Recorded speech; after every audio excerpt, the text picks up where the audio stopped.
ನಮಸ್ತೆ ಎಸ್ ಸರ್ಕಾರ್ ನ್ಯೂಸ್ ವಾಹಿನಿಗೆ ಸ್ವಾಗತ. ಬೆಳಗಾವಿಯಲ್ಲಿ ನಾಡದ್ರೋಹಿ ಎಂಎಸ್ ಸ್ಮೃತಿ ಭವನಕ್ಕೆ ಮುಂದಾಗಿದ್ದು ಎಲ್ಲೆಡೆ ವ್ಯಾಪಕ ವಿರೋಧ ವ್ಯಕ್ತವಾಗ್ತಾ ಇದೆ. ಭವನ ನಿರ್ಮಾಣಕ್ಕೆ ಬ್ರೇಕ್ ಹಾಕಲು ಕನ್ನಡಪರ ಹೋರಾಟಗಾರರು ಆಗ್ರಹಿಸಿದ್ದಾರೆ.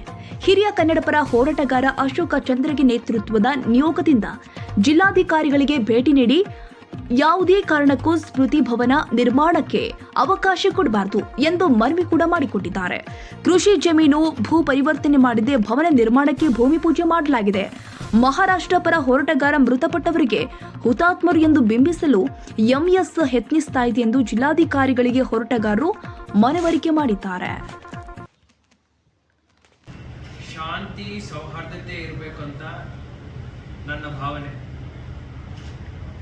ಪ್ರತಿ ಒಂದು ಸಂದರ್ಭದಲ್ಲಿ ನಾನು ಬರೀ ಇದೇ ಹೇಳ್ತಾ ಇದ್ದೆ, ಎಲ್ಲರೂ ಶಾಂತಿ ಸೌಹಾರ್ದತೆಯಿಂದ ಇರಬೇಕಂತ ಹೇಳಿ.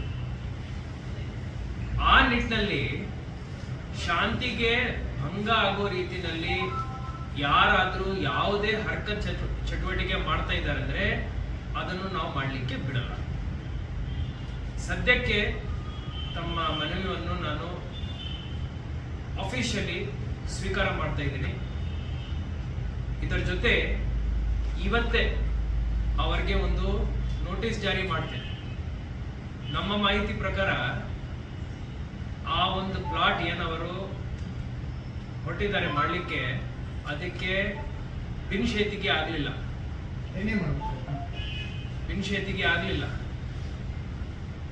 ಇಮಿಡಿಯೇಟ್ಲಿ